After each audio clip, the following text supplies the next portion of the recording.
Hi guys, my name is Bi from HFN here, and today it is another episode of Walking Through Forge. Sorry that this one is a tad late again, it's difficult this time of year.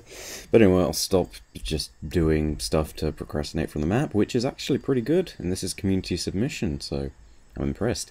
This is by Azzerboy14, I believe, and it is a map called Ravine. Now, to start off, I'm just going to look at the bases. The base design is pretty simple, but what I'm happy about is this. Normally, with these two textures, when you put them together, there would be Z-fighting on them.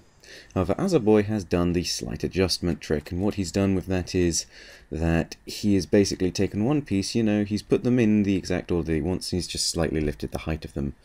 And, that's just a very good trick. The base design itself is not brilliant because, well, I don't know, that's probably the worst bit of the map, but honestly, it's not bad, because the rest of the map is actually just really good, which makes up for that. Now, another thing that he's done properly here, thank God, are kill boundaries. Oh, wherever he's found a point where you could probably get out of the map, he has what I would ideally do, which is he puts down first his soft kill boundary and then his kill boundary a little bit further in. So this means that if anyone is intending to attempt to break the map, then, you can just stop them by saying, okay, you should turn back now, and then if they go a little bit further, yoink, you're dead. The custom power-ups on this map, well, the one custom power-up is an active camo, and I kind of like that choice. It's nice because it gives that little bit of covert action, and it's a nice central sort of, I wouldn't say power weapon, but a central device. Now this effect here, this glowy blue effect, the way that he does this is with a light. Now what he's done is he's put it underneath this rock. He's done that to hide the light itself, but then you can still keep this lovely effect where it just highlights everything around it. It makes it look like there's bioluminescent materials within those leaves, etc. So, that's a very nice little feature you can do. This bridge isn't too impressive, but it works for a weapon, I guess. Back to the central base on the other side. The wonderful thing is this is set up for free-for-all, and this is a nice little piece of thing here. Because what this is doing is encouraging some of those elements where, the map is a lot larger than you think it is, kind of thing. You want to make it feel as though the player has something to explore outside. Make it just feel bigger. Now this is geo-merging. This is very good. At some point I may come out with a tutorial for this because it's just really clever. I won't go through it now because it takes way too long, to be quite frank. And the wonderful thing about this map is that he actually has standard weapons on it, which a lot of maps don't do, and they need to do, because, yeah, standard weapons are just as crucial as power weapons. Now here, this is wonderful. Not only has he got the beautiful pelican aesthetic, but he's got the rocket launcher right here, and it is perfect, because the rocket launcher and the ghost will counteract each other. Now, one team is bound to get each of these, or they're just going to fight over both of them. Now, the thing is, either team can kill the other one with either of these weapons, and the fact that the rocket launcher has 2 ammo and no spare is actually really good. So yeah, that balances perfectly in terms of power weapons. It means particularly the opening engagement is actually very, very cool, because if you're running around with this kind of stuff and you got to get from one place to the other, and you just need to meet in the center of the map, you've got this really cool opening engagement for the people to fight around. Another thing I will say is that cover on this map is pretty good, but I'm going to explain a couple of failures on the map's part. Now, first, that really has to do with the snipers. Now, this is the red side sniper. Now, the real problem with the red side sniper is the fact that you can see into the enemy spawn from there. Now, the ammo in the sniper is good and everything, but you don't want to be looking directly through an enemy spawn. And I'm just going to look around for the blue side sniper, but the blue side sniper, when you find it, it does not have this problem. There is a line of sight blocker. So make sure, if you are going to make anything like this, you need to make sure that there are actual, symmetric line of sight blockers. Because, each sniper has 8 ammo, 4 in the clip and 4 spare. So, it's good, it's balanced, it's perfect for this kind of size map. But at the same time, you've got to be really careful when doing this, because, nasty things can happen from time to time. Now again, notice that there are kill boundaries here, both soft and hard, and so he does a very good job, yet again, of kill boundarying all these areas off. I will say, yet again, this map has just been done properly, which is very good. Notice over there that green light below, he also does that same thing here. I really like the fact that he's made the pelican kind of the focus of the map, because, if you're going to make a good aesthetic like that, why not?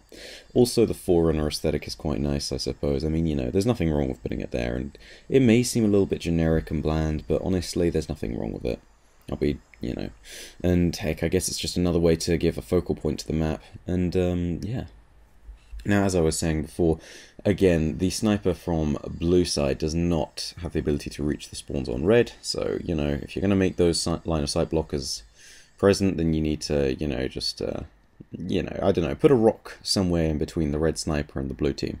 And, you know, adding a little bit more cover like that can be, you know, it can be crucial. I mean, one clever thing that my friend has found out is, you know, a way to make an actual sentinel. This is Flood. And I realise now that if you have the budget left over, which this map does, you could actually build a sentinel as kind of a line of sight blocker that is not acting as cover on the ground, and at the same time it will stop the sniper rifle, because you'll be hitting the sentinel instead. And you know, it's just, it's a really nice little touch.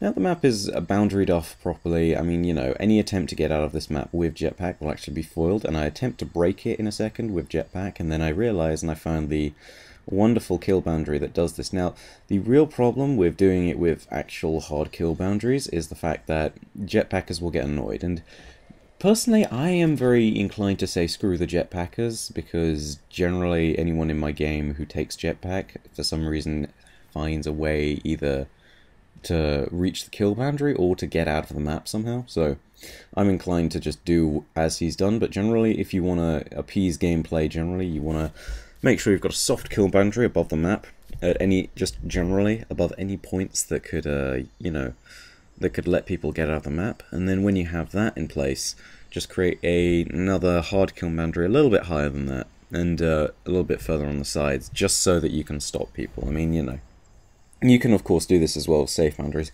which this map I do not believe has. And this is the point at which I do try to break it. Another point that I can say about this map is that spawning has been done somewhat properly. The amount of cover that's on the map, the way that it uses the natural terrain, and just the spawning generally is actually really good. So I mean, I'm quite pleased with this map. I think the one controversial spawn, you may have seen it a second ago, is there is one up on the mountain area, if you see by there, just kind of by the large forerunner structure. Now this is something I want to show you. If you genuinely want to just say, screw you guys, I don't want you to get out of the map, just put a kill boundary at a certain distance to 99, because that will, yeah, that's what's going to work. So yeah, that's a very handy little trick you can do. But anyway, my name is Bife, signing off here. Keep on submitting those maps. We've got 3 already in the pipe on the way, so yeah, submit them and you'll be in for episodes 10, 11, 12. My name is Bife, signing off here. Rate, comment, and subscribe, and I will see you guys later. Game over. Calling in Falcon 1, Falcon 2 speaking. There's a bunch of water. Look at my foot, it's beautiful. It's pretty ugly actually, I need to get a bath. You guys are so stupid. Sword base, Babs, Kata, Ice Shelf, and Paz. July 26, 25, 52, 11, 26, out of your current Mexican. Roger that. Over. Respond. Yes, Commander. What is that? The thing is huge! The opposite. What are you talking?